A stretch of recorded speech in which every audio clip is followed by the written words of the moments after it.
آیت نمبر 9 سورہ آل عمران کی، اس میں اللہ تعالیٰ فرما رہے ہیں ربنا انک جامع الناس لیوم لا ریب فیہ ان اللہ لا یخلف الميعاد۔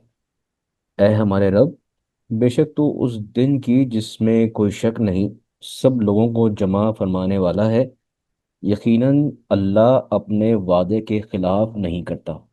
سب سے پہلے جان لیتے ہیں کہ وعدہ کیا چیز ہے۔ مثال کے طور پہ یوسف بھائی، اگر جناب. میں آپ سے یہ کہوں کہ یوسف بھائی میں آپ کو کل ہماری کمپنی کا مالک بنا دوں گا، تو کیا یہ وعدہ ہے؟ ہاں، وعدہ ہے، بالکل وعدہ ہے. لیکن میں تو اس لائق ہوئی نہیں جو میں بنا سکتا ہوں۔ مطلب اگر آپ نے کسی سے کمٹمنٹ کر لی ہے تو پھر وہ وعدہ ہی کہلائے گا نا.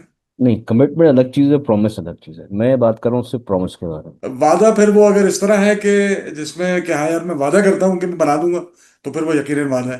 اگر آپ کہیں کہ ہاں یار میں کوشش کروں گا بنا دوں گا تو وہ کمٹمنٹ ہے. یعنی کہ اگر کسی کا اختیار نہیں ہے اور وہ آپ سے کہہ رہا ہے کہ میں وہ کر دوں گا، یہ جھوٹا وعدہ ہوگا۔ اچھا، اب اگر میں کہوں گا یوسف بھائی کل میں آپ کو لنچ پہ لے کے جاؤں گا، میں آپ سے وعدہ کرتا ہوں، تو کیا یہ وعدہ ہے؟ بالکل وعدہ ہے. یہ وعدہ ہے نا؟ تو وہ جو پہلا والا وعدہ تھا نا، وہ شیطان کا وعدہ ہے۔ جو دوسرا وعدہ تھا نا کہ ہاں اختیار بھی ہے، میں نے بھی کہا اور آپ نے بھی اس کو ایکسیپٹ کیا، یہ وعدہ جو ہے نا یہ اللہ کا وعدہ ہے۔ کہ وعدہ بنیادی طور پہ ایک اقرار یا عہد ہے جو ایک شخص دوسرے شخص یا فریق سے کرتا ہے کہ وہ مستقبل میں کوئی خاص کام کرے۔ یہ ایک ذمہ داری اور پابندی ہے جسے کرنے والا خود پر لازم کر لیتا ہے۔ اچھا، اس کے علاوہ وعدہ وہ بھی وہی ہے جو دونوں فریق اس کو نبھانے کی طاقت رکھتے ہیں، ورنہ نہ صرف ایک زبانی کلام کے علاوہ کوئی کچھ کچھ نہیں ہے۔ وعدے کی اہمیت اس کے پورا کرنے میں ہے۔ وعدہ پورا نہ کرنے سے نہ صرف اعتماد کو ٹھیس پہنچتی ہے بلکہ بعض اوقات اس کے سنگین نتائج بھی ہو سکتے ہیں، خاص طور پہ اگر وعدہ اللہ سے کیا ہوا ہو، کیونکہ وعدہ بنیادی طور پہ ایک اقرار یا عہد ہے جو ایک شخص دوسرے شخص یا فریق سے کرتا ہے۔ اس طرح قرآن میں جو وعدوں کا ذکر ہے وہ تمام وعدے انسان کے اللہ کے ساتھ ایگریمنٹ ہیں کہ اللہ ہمیں آزمائیں گے اور ہم دیے گئے حکم کی تعمیل کریں گے، عہد کی پاسداری کریں گے، یا اگر خلاف ورزی کی تو اس پر جزا سزا کا عمل ہوگا۔ اچھا، اب ہم دیکھتے ہیں کہ قرآن کے مطابق قرآن میں کتنے قسم کے وعدے جو ہیں ہمیں ملے ہیں۔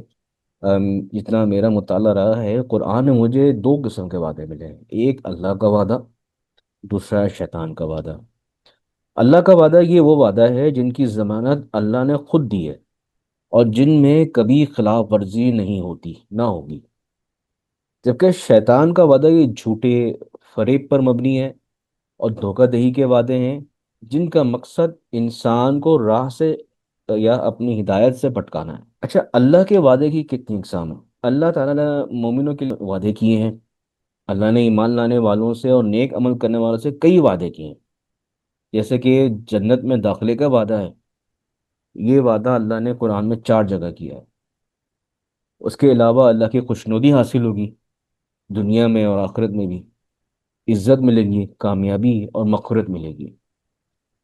جنت کا سودا ہے،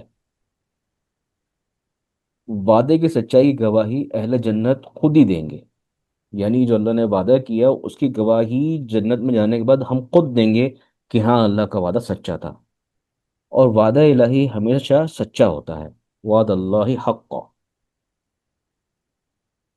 اس کے علاوہ اللہ تعالیٰ نے جس طرح مومنین سے وعدہ کیے ہیں، جس طرح سے جنت وغیرہ جو بھی اس میں وعدہ ہے، اس طرح اللہ نے کفار و منافقین سے بھی وعدہ کیا ہے۔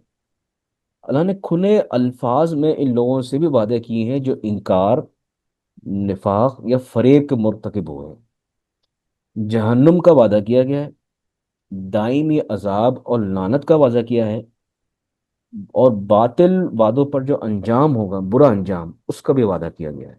اب بات کرتے ہیں شیطان کے وعدے کی۔ قرآن کے مطابق شیطان نے انسان سے جو وعدے کیے ہیں وہ اس طرح کیے ہیں کہ غربت اور خوف دلایا ہے، بے حیائی کی دعوت دی ہے، جھوٹے خواب دکھائے ہیں، قیامت کے دن اپنے جھوٹ کا اعتراف بھی کرے گا وعدہ کرنے کے بعد۔ شیطان خود کہے گا اللہ کا وعدہ سچا تھا، میرا وعدہ فریب تھا۔ یہ وہ وعدہ ہے جو اس آیت مبارکہ میں اللہ تعالیٰ فرما رہے ہیں کہ بے شک، تو اس دن کی جس میں کوئی شک نہیں سب لوگوں کو جمع فرمانے والا ہے، یقیناً اللہ وعدے کے خلاف نہیں کرتا۔ یہ سورہ آل عمران آیت نمبر 9 کے بارے میں میرا مطالعہ تھا۔ اب میں اس کے بعد متعارف میں چاہتا ہوں سورہ آل عمران آیت نمبر 13 کے اوپر۔